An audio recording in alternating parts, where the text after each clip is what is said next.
Hi, welcome back to my channel. My name is Ottavia and today I'm going to show to you the wrap up of October, and I can tell you that this month, or last month because we are now in November, has been an amazing time for me for reading, and I can say that I accomplished my TBR and I added 2 books. I read 8 books in the month of October, which is so amazing. I'm really happy, and I wasn't expecting it to actually manage to read all of these books. And I read 8 books only in July, so this will be my second month where I reach 8, which it's amazing. I am really happy. It's been a little bit on up and down in terms of liking the books that I read, but I'm going to tell you all about it now. So hopefully this video is not going to be as long, but if it is, just grab a cup of tea or coffee and enjoy this video. But before I show you the books that I read and my thoughts,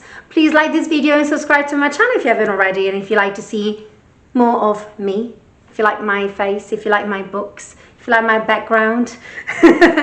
But yeah, let's just start now with the first book that I read in the month of October. The first book that I read is A Study in Drowning by Ava Reid, and I gave this book 5 stars. I loved this book so much, and I actually wasn't expecting it. I love the edition. I got the Waterstone edition with the sprayed edges and nothing fancy. It's different color compared to the normal paperback. But I just was not expecting it to enjoy it as much. I know that the second book is already out in hardback, but I'm waiting next year for paperback, and hopefully there's going to be a special edition. So I haven't pre-ordered it yet, but it's coming, I think, May, June next year. So I can't wait to get that one and to have it in my collection and read it. But basically, it's about this girl called Effie. She believes in fairy tales. She loves this particular book made or written by Myrdin called Angarad. And we are in this world where there's a war between 2 places, and there's a lot about the folk and the fairies and things like this, especially Seelie and Seelie creatures. And she's the only woman now in the University for Architecture, if I'm not mistaken, but what she actually wanted to do is literature. The problem is that no women can actually be into this university, unfortunately, so that's why she decided architecture, but she's not really good at it. But what happened is that there's some kind of poster that said that they're looking for someone that can kind of redesign the area where this actual author is actually living. Technically this author is dead, but there's the son that is basically asking to redesign it. So she decided to just do it, because anyway, she loves the story of Angarad, of this book that she's reading every single time, and she's like, okay, why not, let me just do it. And she managed to get the job. The thing is that it's in a completely different area. It's not really the greatest area to go, especially for her, but she goes anyway, and this thing's a little bit unsettling because this property, she wasn't expecting it like this, and there's more into it. And then also this other guy, his name is Preston and Preston, he's actually part of literature side of university, and he's kind of there to do his own thing, but he doesn't believe in the creatures of Seelie and Seelie. And so you have this situation with the actual manor that is not as it seems, plus these weird things happening, and the whole gist of everything. I can say that I loved the protagonist. Her name, like I said, is Effie. It's so sad of what happened to her and how she feels, and because I can't spoil it much, but there's a lot more deep cuts for her. And I loved how she changed from when we started reading it until the end. So there's a really good journey with the protagonist, together also with the male protagonist.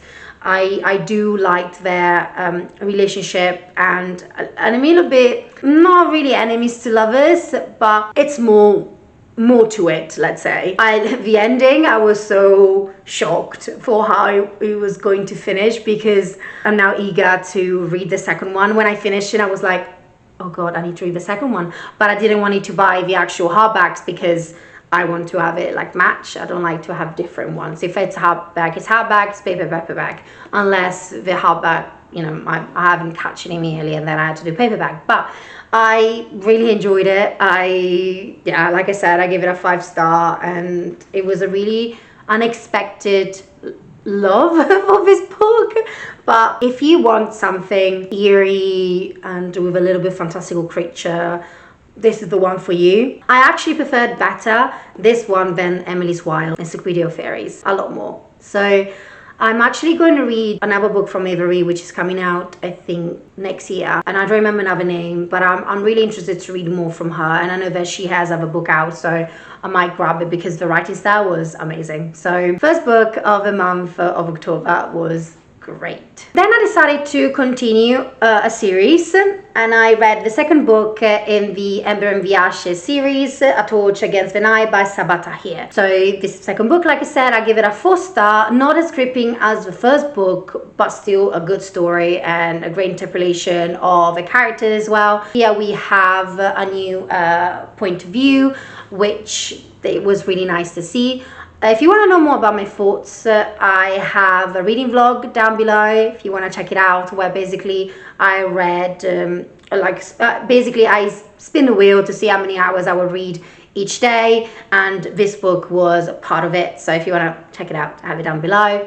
But basically the first book is about like 2 characters, and we are in an area that is a little bit more like a martial empire, let's say. So you have a school where the kids are from, they're really small until they're like 18 and 19. They are there to become a soldier and then mask itself. And then on the other side, you have, unfortunately, the people that are being killed by the empire. And there's a lot more into it. I don't want to just, you know, get more into it. But I really enjoyed it anyway, even though it's a 4-star. But I'm really excited to continue the series and to see how it goes, because one journey of a character shocked me so much, and I just want to see how it would go now, because I'm not sure.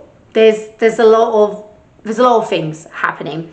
But yeah, I really enjoyed all the 3 points of view. One thing that I didn't like is that, but I understand it at the same time, is that it's all jumping too much from one place to another, and it wasn't like made me feel like connected to the journey or what they were actually doing, even though we knew what was going to happen in this book. But at the same time, I was just not like feeling it, if you know what I mean. But hopefully the third one will be a lot better, and you know, it's not gonna be like that, because the first book I gave it a 5-star because it blew me away. This book I read it really quickly. I think it's like in 2 days, 3 days, because I was still like, it is still like really fast to read. So I'm excited to go to the second one and to see the journey of these characters. And I to be honest, I have no idea how it can end. There's 2 more books, so I have 2 more books to read. Yeah, we will see for that. But sorry that I'm not explaining much of the book, but it's more than what actually is written like in the synopsis. In this world, like there's lots of pain. Like lots of people are dying, so it's not a fun read, but still a good one anyway. Then same in that reading vlog that I was telling you about for the previous book, I read also Terry Pratchett, Wyrd Sisters. This is my 4th book of Terry Pratchett that I read. I didn't like it at all. I gave it a 2-star.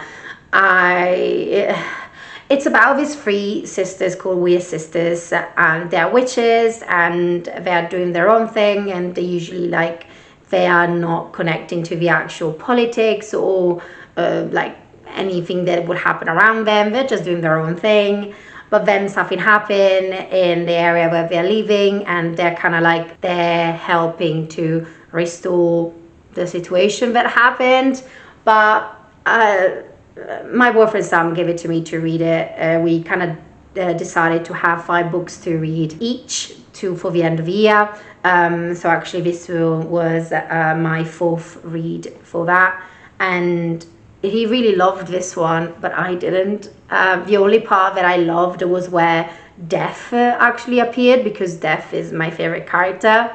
but I decided to not continue reading Terry Pratchett unless it's only about death. I tried, it's not really my humor much. I can only recommend Mort, which is the 4th book in the Discworld series, but this one was an okay read. It's not really my vibe, and it's so sad, but I tried, and now, yeah, that just is so sad, but still, it's fine. It was a quick read anyway, but one thing that also I don't like about Terry Pratchett's book is that there's no chapters, and it was kind of difficult for me to understand who we were following, and the only way to kind of divide where we're going to different area is by this space, and I'm not that person that likes this kind of stuff. I prefer to have chapters, but it's done. I read it. I read also my 4th book in the 5 books challenge between me and my boyfriend, so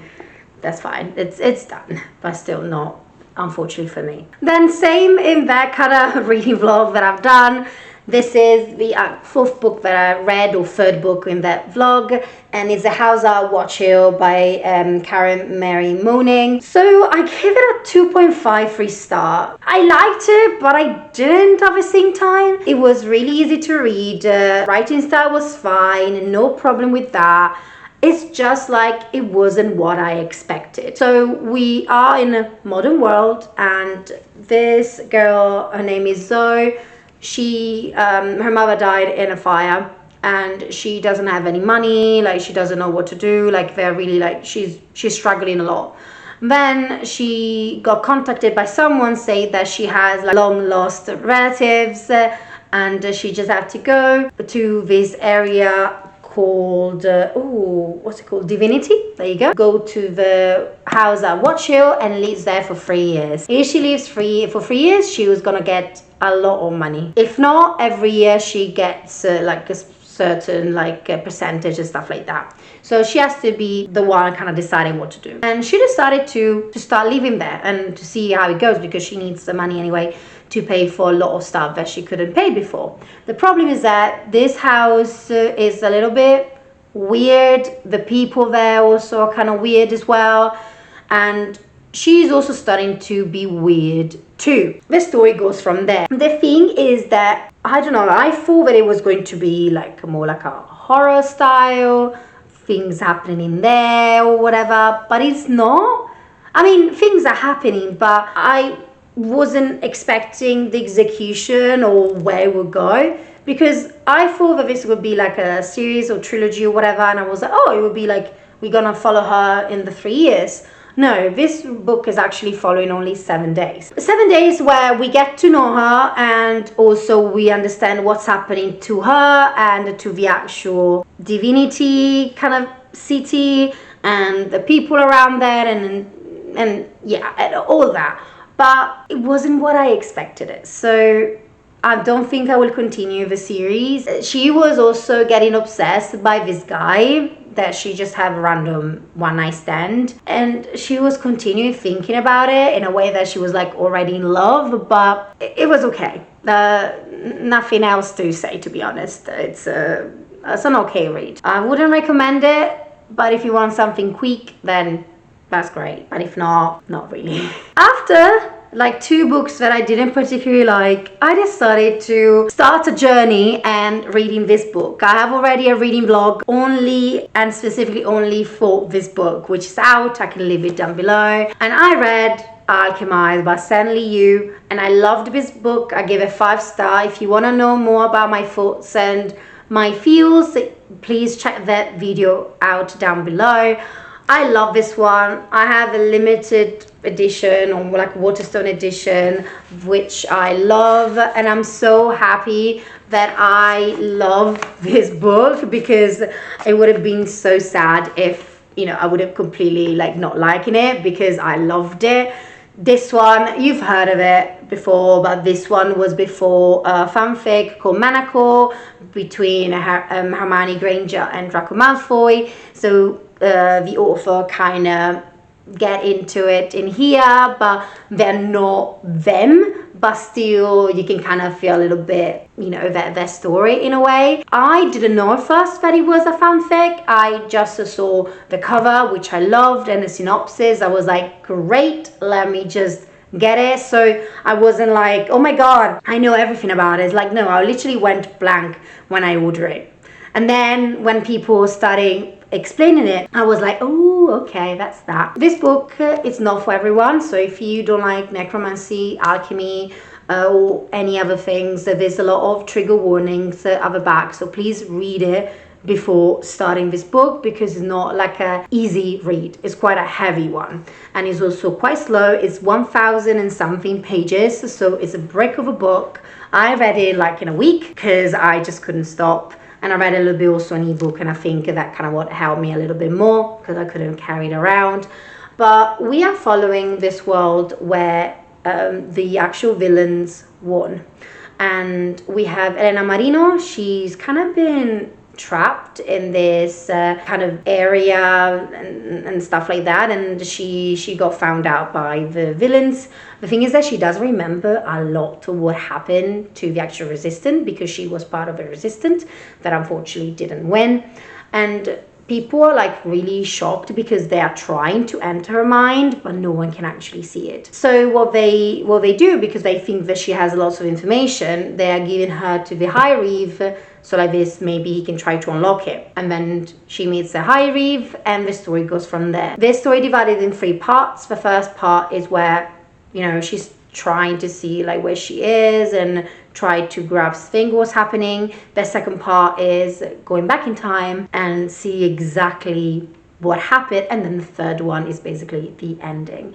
The ending was a little bit bittersweet. I enjoyed it. Maybe I want a little bit more. I think I loved the first and the second part more than the third one, because it was a little bit more repetitive, when in the first and the second one I didn't feel like it. There's a more into it on the story. Of course, this is just the surface, but it was a really great ride, and I can't recommend it enough. I know that it's really overhyped, but for me, it's good, because this I loved it. So a nice 5-star for me, and I think I might read it again, especially the first part, which I haven't done it yet, because now understanding the second part, now if I go back to the first, I could kind of feel like the situation with Helena and the High Reeve, and yeah, it was a really, really good one. So please try and read it, but first, trigger warning, double check, because there's unfortunately rape, there's abuse, there's torture, there's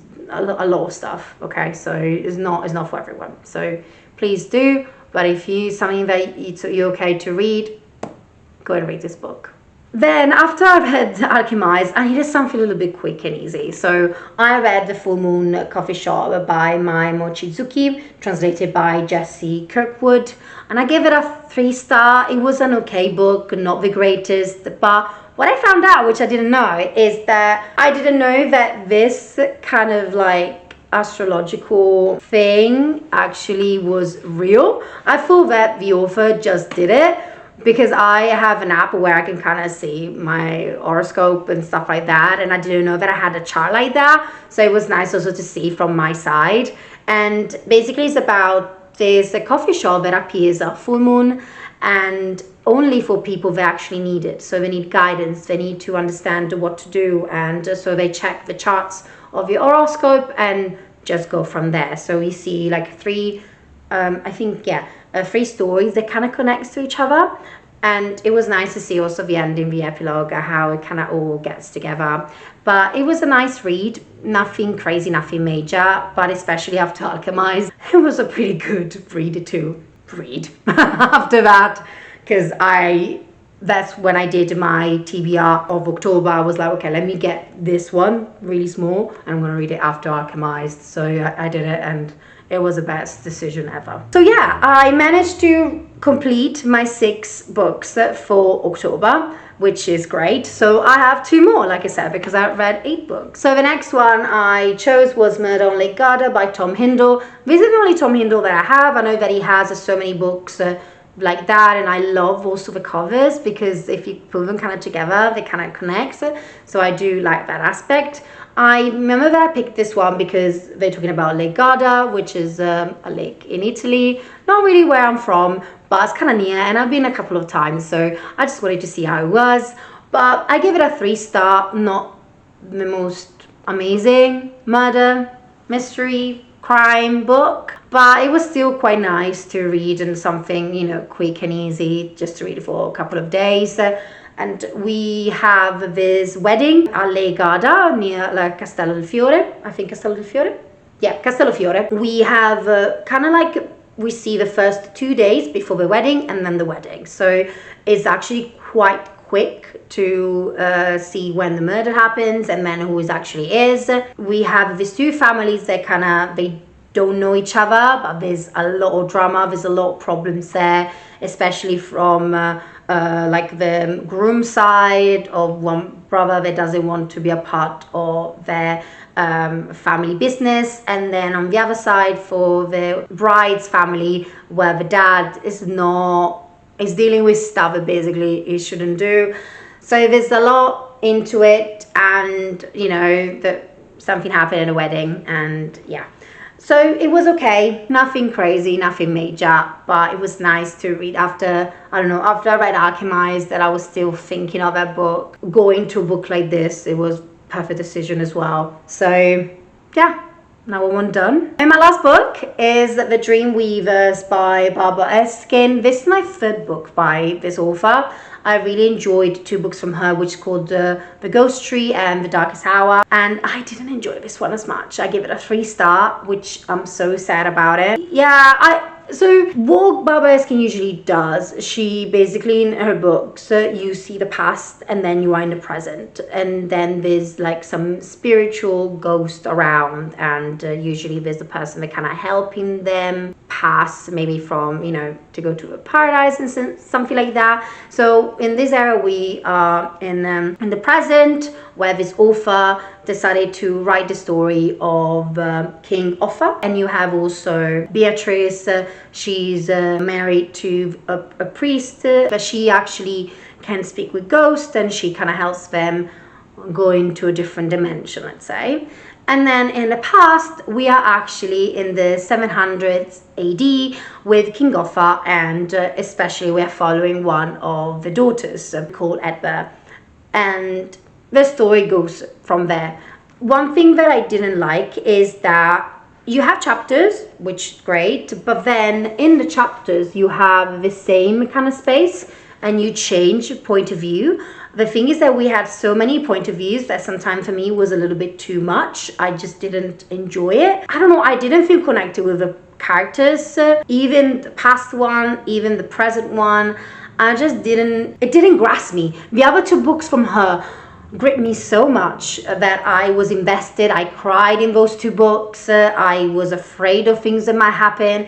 In this one, I was more angry with the protagonist from the past, she was a little bit of a brat, and the same one in one of the point of view of the present, there was a little bit of a brat as well, and also other parts that I just didn't like it, unfortunately. So sad. I still have some more books from her that I really would like to read, because I just loved her. I love the writing style anyway, but for this particular book, which I know that a lot of people enjoyed it, for me it wasn't the greatest one, which is sad. But it's fine. I'm okay with that. But 3-star for this one as well. And voila, these are the 8 books that I read in the month of October. I'm really happy and satisfied with what I read, even though I didn't have amazing reads, but still some of them, especially Alchemized and A Study in Drowning, were great.